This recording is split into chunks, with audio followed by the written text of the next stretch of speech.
Assalamualaikum warahmatullahi wabarakatuh. Jumpa kembali dengan edukasi official. Kali ini kita akan membahas hasil ujian hari kedua 24 soal PGSD bidang teknis, sosiokultural dan wawancara di tahap kedua. Mari kita pahami bentuk soal tersebut untuk persiapan Bapak Ibu di tahap ketiga nanti. Dan kami ucapkan selamat kepada Bapak Ibu yang sudah lolos di tahap kedua. Seperti biasa, edukasi mohon dukungan dengan cara like, subscribe, dan share jika kajian ini bermanfaat untuk Bapak Ibu sekalian. Oke, kita lihat pembahasan dari soal ke soal. Kita mulai dari soal yang pertama. Perhatikan pada soal nomor 1, yaitu daur hidup kata yang benar adalah. Perhatikan kata kuncinya adalah di sini daur hidup kata yang benar adalah. Dari opsi A, B, C, D, E ini yang paling tepat dari kata kunci daur hidup kata yang benar adalah, kita perhatikan pada pembahasan tersebut. Pada pembahasan ini sudah cukup jelas, kita tayangkan gambarnya di sini. Perhatikan daur kata berikut ini. Di sini untuk daur hidup kata itu dimulai dari kecebong terlebih dahulu, ya. Dimulai dari kecebong. Setelah kecebong baru berubah menjadi kata muda. Setelah kata muda berubahlah menjadi kata dewasa, ya. Dan kata dewasa baru dia bertelur, dan setelah itu kecebong kembali, ya. Dan sirkulasi seperti ini atau perputaran seperti ini, inilah disebut dengan daur hidup kata yang benar. Artinya kalau untuk daur hidup kata dimulai dari kecebong, berarti jawabannya adalah D, yaitu kecebong, kata muda, kata dewasa, dan telur terakhir. Berikutnya untuk nomor 2, daur hidup lalat yang benar adalah. Perhatikan, yaitu kata kuncinya di sini adalah daur hidup lalat. Kita perhatikan opsi A sampai E. Untuk daur hidup lalat yang benar, di sini ada pembahasan mengenai tentang daur hidup lalat. Perhatikan, di sini dimulai dari telur, yaitu dari telur pertama, ya. Setelah telur baru dia berubah menjadi larva, dan larva menjadilah kepompong, dan kepompong menjadilah lalat dewasa. Ini metamorfosis sempurna untuk lalat. Berarti jawaban untuk daur hidup lalat dimulai dari telur. Perhatikan ya, dimulai dari telur. Berarti jawaban yang benar adalah yang B, yaitu telur, setelah itu larva, ya, dan pupa, baru jadilah lalat dewasa. Ini daur hidup lalat dimulai dari telur. Berikutnya nomor 3, daur hidup kupu-kupu yang benar adalah. Di sini kata kuncinya yaitu daur hidup kupu-kupu yang benar adalah. Dari opsi A sampai E kita perhatikan pembahasannya, bahwa daur hidup kupu-kupu itu dimulai dari yaitu telur terlebih dahulu, ya. Kalau kupu-kupu dimulai dari telur, setelah itu ubah menjadi ulat, setelah ulat berubah menjadi kepompong, setelah kepompong barulah menjadi kupu-kupu. Inilah yaitu daur hidup kupu-kupu yang benar. Berarti jawabannya adalah yang B, yaitu dimulai dari telur, ulat, kepompong menjadi kupu-kupu dewasa. Nomor 4, kata kuncinya adalah yaitu daur hidup semut yang benar adalah. Perhatikan, daur hidup semut yang benar adalah dari opsi A sampai E. Di sini di pembahasan mengenai tentang metamorfosis sempurna apa sih sebenarnya yang dikatakan metamorfosis sempurna dan tidak sempurna? Silakan Bapak Ibu pahami ya. Untuk daur hidup semut yang benar adalah di sini dimulai dari telur terlebih dahulu ya. Telur, setelah itu berubah menjadi larva, setelah larva berubah menjadi pupa, sedangkan pupa baru mengubah menjadi imago atau semut. Berarti semut ini adalah yang keempat. Berarti jawabannya yang benar adalah yang B, yaitu dimulai dari telur, larva, pupa, dan semut dewasa. Perhatikan soal nomor 4, gambar tersebut. Pengaruh gaya pada meja sebagaimana gambar di atas adalah. Di sini kata kuncinya yaitu pengaruh gaya pada meja. Jadi meja ini kita anggap posisinya yaitu pertama A. Ya, meja ini berdiri di posisi A. Setelah itu siswa tersebut memberikan gaya dorong kepada meja tersebut. Berarti siswa ini memberikan gaya yang mengarah ke meja tersebut. Maka meja tersebut ini yaitu akan mengubah posisi,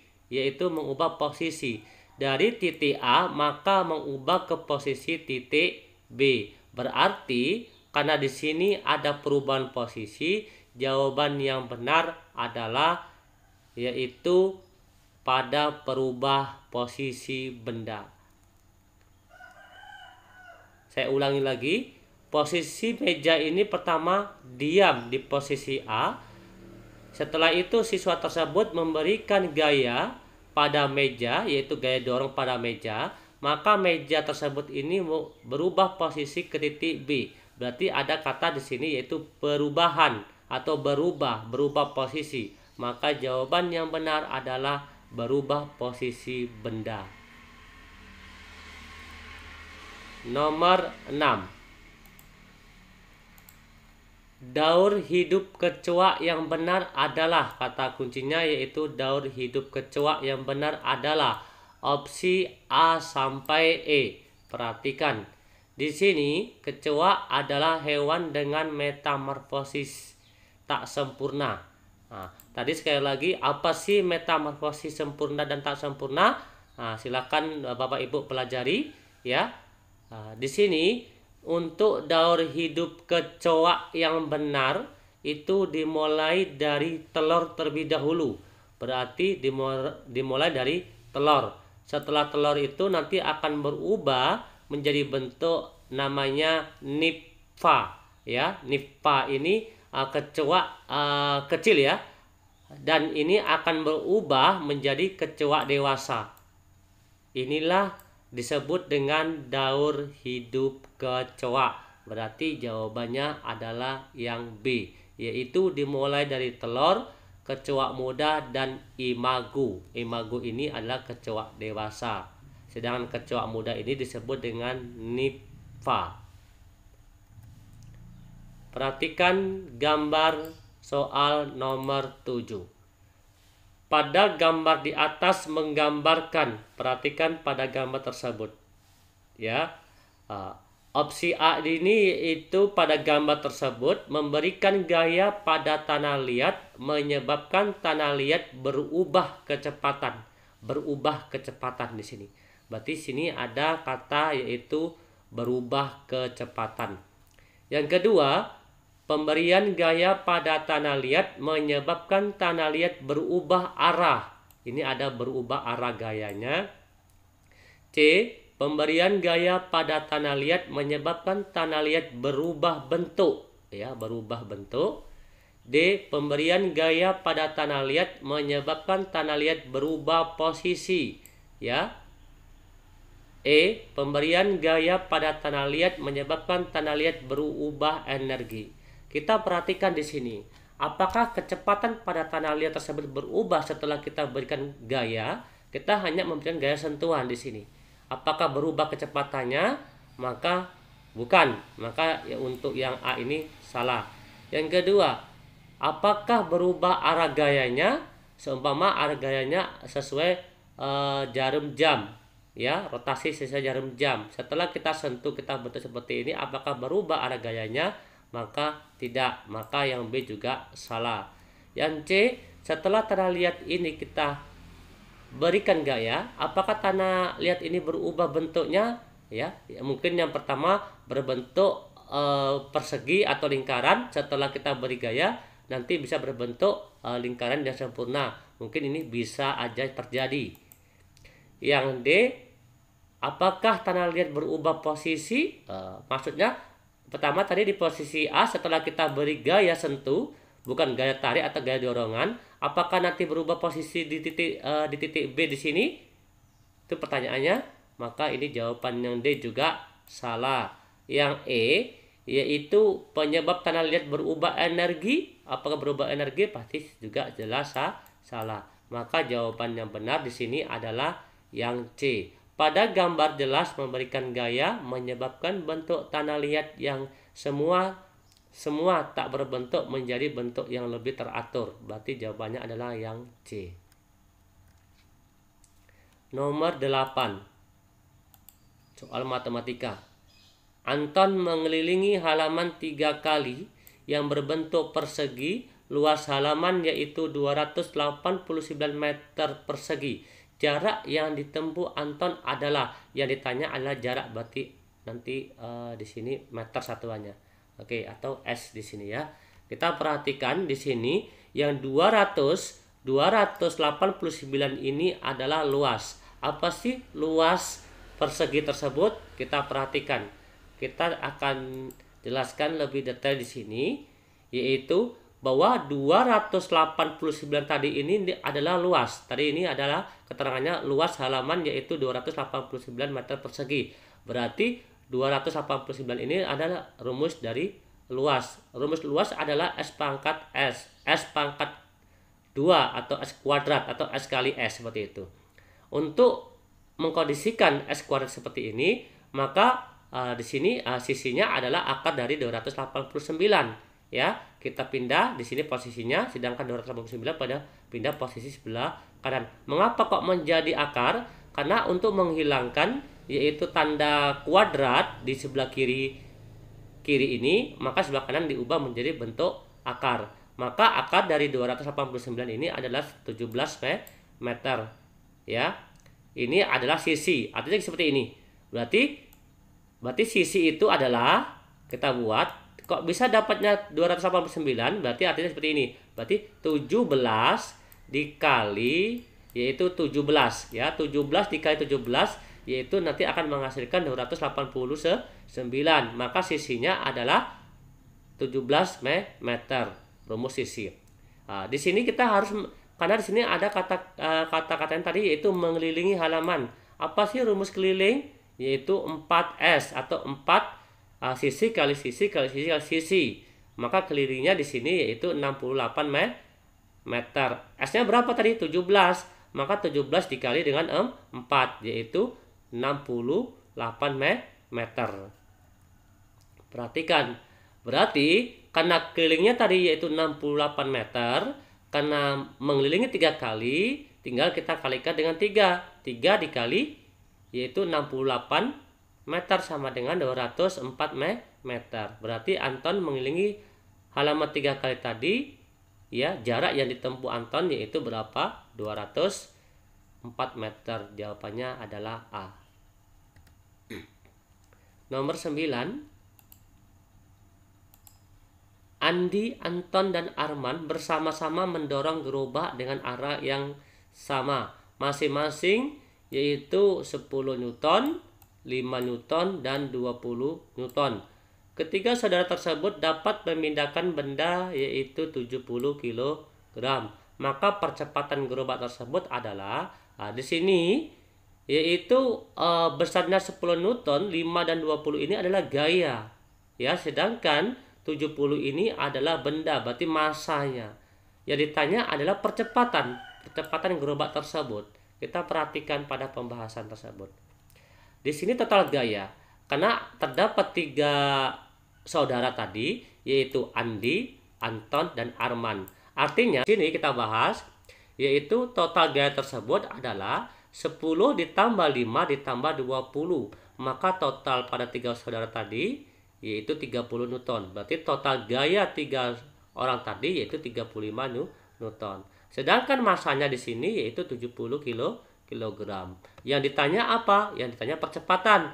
Rumus percepatan adalah hasil bagi dari gaya dengan massa gitu ya. Atau perbandingan gaya dengan massa. Berapa gayanya? Yaitu gayanya tadi sebesar 35, sedangkan massanya sebesar 70. Berarti percepatannya adalah 35 dibagi 70, yaitu besarnya 0,5 meter per sekon kuadrat gitu ya. Maka jawabannya adalah sini yang B, 0,5. Kita lanjut nomor 10. Bintang emas dengan latar belakang warna hitam merupakan simbol Pancasila sila keberapa? Kata kuncinya yaitu bintang. Ya, bintang emas dengan latar belakang warna hitam merupakan simbol Pancasila sila keberapa?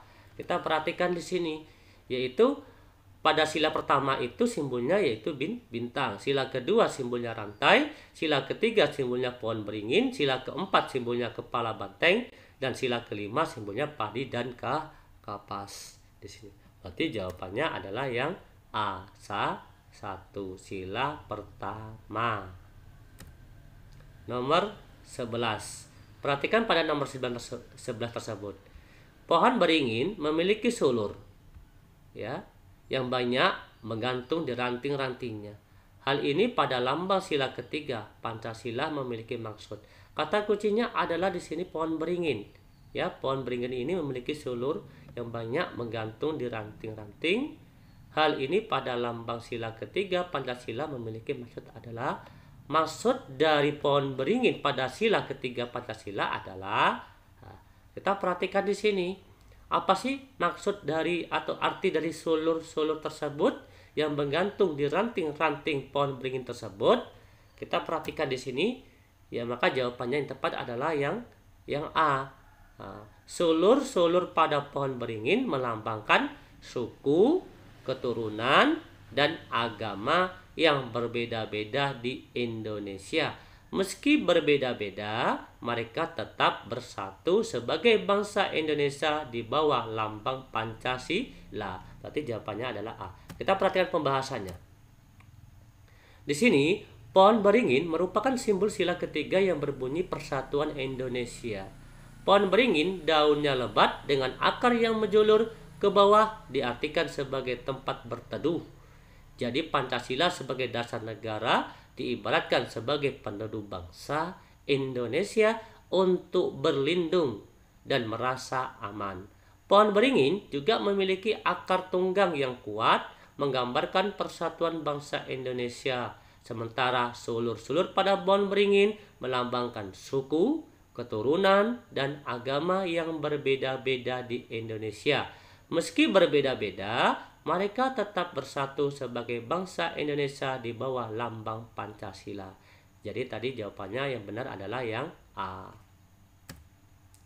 Untuk nomor 12 kita akan membahas yaitu sosiokultural. Perhatikan. Saya tetap berkepala dingin saat rekan saya bersitegang masalah politik di ruang. Kata kuncinya di sini adalah tetap berkepala dingin. Ya. Dengan saat rekan saya bersitegang masalah politik di kantor. Jawabannya adalah yang A, sangat setuju.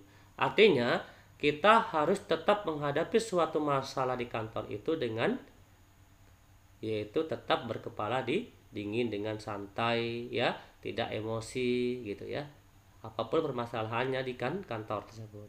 Berikutnya nomor 13. Anda bisa bekerja dalam keadaan tidak nyaman. Nah, di sini kata kuncinya yaitu Anda bisa bekerja dalam keadaan tidak nyaman. Anda bisa bekerja, artinya kita harus menunjukkan keprofesionalan diri kita terhadap suatu pekerjaan kita, walaupun keadaannya tidak nyaman di kantor kita, seperti itu ya. Apakah sangat setuju? Maka jawabannya adalah sangat setuju. Nomor 14. Anda akan memprioritaskan orang terlebih dahulu daripada orang sakit dalam antrian. Nah, di sini seumpama Anda ini sama-sama mengikuti antrian yang berada di rumah sakit gitu. Namun Anda akan memprioritaskan orang terlebih dahulu daripada orang sakit dalam antrian. Apakah ini perbuatan yang baik? Ya, maka ini perbuatan yang tidak baik. Maka jawabannya adalah yang sangat tidak setuju. Seharusnya Anda ini yaitu memprioritaskan orang sakit terlebih dahulu, ya, baru orang lain, seperti itu. Nomor 15, Anda bersikap tenang, ya, ketika memiliki teman yang berbeda adat dan budaya di tempat Anda bekerja. Nah, di sini kata kuncinya yaitu Anda bersikap tenang walaupun ada perbedaan adat dan budaya. Maka jawabannya adalah yang A, sangat sesuai. Berikutnya yaitu nomor 16. Saya bisa mengendalikan diri, tidak ikut turut campur ketika ada teman sekantor saya berselisih paham tentang perbedaan. Di sini saya bisa mengendalikan diri, tidak ikut turut campur. Artinya kita tidak mengikuti atau tidak ikut campur urusan orang lain mengenai tentang perbedaan gitu ya. Namun bukan berarti kita tidak peduli dengan teman kita gitu. Apakah kita bisa mengendalikan diri? Pasti bisa. Jawabannya adalah A, sangat setuju.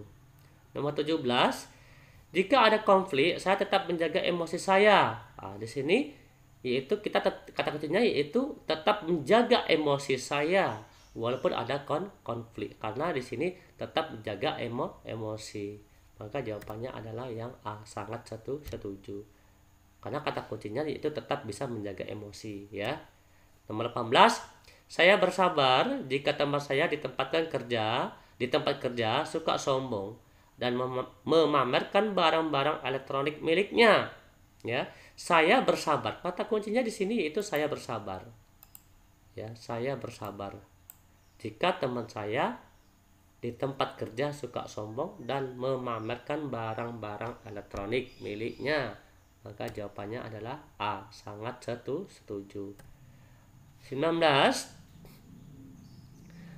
Anda kadang merasa marah ketika rekan kerja bagian lain sering mendapatkan honor yang jumlahnya lebih banyak daripada yang Anda terima. Kata kuncinya di sini ya, Anda kadang merasa marah gitu ya.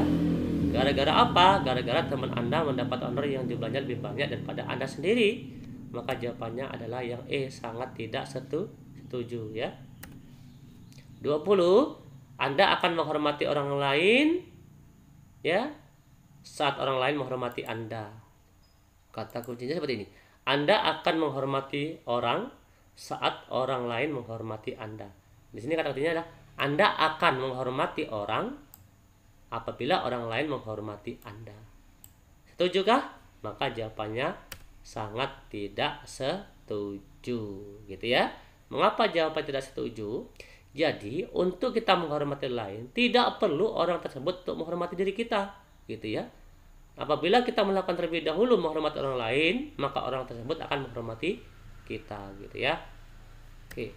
Nomor 21, Anda menikah dengan orang yang latar belakang budayanya berbeda, sehingga Anda membutuhkan waktu yang cukup lama untuk beradaptasi. Di sini kata kuncinya yaitu membutuhkan waktu yang cukup lama untuk beradaptasi. Maka jawabannya adalah yang E, sangat tidak setuju. Untuk nomor 22 yaitu bidang wawancara. Sebagai ASN yang baru masuk kerja, teman kerja Anda selalu datang 1 jam lebih lambat dari jadwal yang telah ditentukan oleh perusahaan. Maka Anda akan, perhatikan, A, datang pada jam yang telah ditentukan, B, mengikuti rekan Anda datang pada jam yang sama, C, melaporkan kejadian tersebut kepada pimpinan, D, menegur rekan Anda dan membicarakan masalah tersebut dengan cara yang baik. Di sini untuk ASN ini harus memiliki sikap profesional dan berintegritas tinggi. Walaupun Anda di sini baru, bukan berarti Anda ini tidak memiliki wewenang untuk menasihati atau menegur yaitu teman kerja yang selalu datangnya 1 jam lebih lambat dari jadwal yang telah ditentukan. Seumpama jadwal yang ditentukan jam 7, dia datangnya jam 8 atau jam 9 seperti itu ya. Nah, kalau opsi A, datang pada jam yang telah ditentukan, artinya Anda datang pada jam yang ditentukan, namun Anda tidak peduli pada teman Anda yang selalu datang terlambat, gitu. B, mengikuti rekan Anda datang pada jam yang sama, artinya Anda mengikuti hal yang tidak baik. C, melaporkan kejadian tersebut kepada pimpinan, apakah langsung Anda laporkan perbuatan teman Anda tersebut? Maka yang terbaik ya, alangkah baiknya kita menegur dan membicarakan masalah tersebut dengan baik. Apabila sudah kita tegur 1 kali 2 kali, yang ketiga kalinya barulah kita laporkan kepada pimpinan. Berarti jawabannya adalah yang E. 23. Seorang menawarkan saya kenaikan jabat, namun saya harus mempersiapkan sejumlah uang sebagai imbalannya. Saya akan A, menolak karena tidak memiliki uang. B, menolak dengan tegas dan tetap bekerja seperti biasa. C, menolak dan menegurnya agar tidak melakukan hal demikian. D, menolak dan melaporkan pada atasan atas tindakan tersebut. Di sini kata kuncinya adalah yaitu kita ditawarkan oleh seseorang untuk naik jabatan, namun dengan catatan kita harus mempersiapkan sejumlah uang. Ya. Kalau yang opsi A ini menolak karena tidak memiliki uang, apakah kita hanya menolak aja? Gitu. Bagaimana nanti kalau kita memiliki uang? Maka ini salah. Yang B, menolak dengan tegas dan tetap bekerja seperti biasa. Apakah kita hanya menolak, tidak menegur, tidak menasihati bahwa itu perbuatan yang tidak terpuji, gitu ya? Yang C, menolak dan menegurnya agar tidak melakukan hal yang demikian, bisa iya. Yang E, menolak dan melaporkan pada atasan atas tindakan tersebut. Ini bisa iya juga, gitu ya.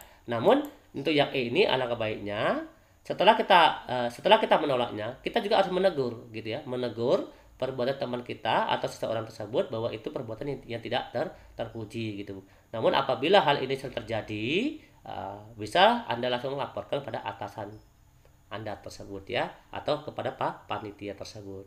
Oke, berarti jawabannya yang benar adalah yang C. Berikutnya nomor 24.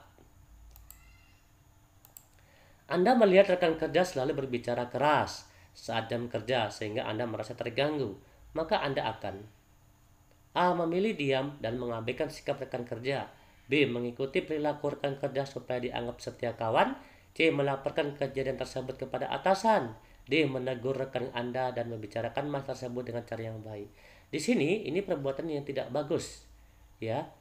Nah, di sini rekan kerja selalu berbicara keras, selalu berbicara keras saat jam kerja, ya, sehingga Anda merasa terganggu. Apakah Anda memiliki yang A ini memilih diam dan mengabaikan, berarti Anda tidak peduli pada teman Anda, gitu, bahwa itu perbuatan yang tidak terpuji atau itu perbuatan yang tidak bagus, maka Anda hanya mengabaikan atau diam, maka itu tidak perbuatan yang tidak peduli sesama lingkungan. Yang B, mengikuti perilaku, maka kita mengikuti perbuatan yang tidak terpuji atau yang tidak baik. Yang C, melaporkan kejadian tersebut kepada atasan, sekali lagi ini bisa iya. Yang D, menegur, ini juga bisa iya. Artinya seperti soal-soal sebelumnya, sebelum kita laporkan kepada atasan, alangkah baiknya kita menegur rekan Anda dan membicarakan dengan baik. Apabila sudah kita nasihati, ya, 1 kali 2 kali, yang ketiga kali silakanlah laporkan pada atasan Anda. Berikutnya, maka jawabannya adalah yang D. Terima kasih atas perhatian, terima kasih atas kunjungan, terima kasih atas dukungan. Edukasi ucapkan wassalamualaikum warahmatullahi wabarakatuh. Salam edukasi.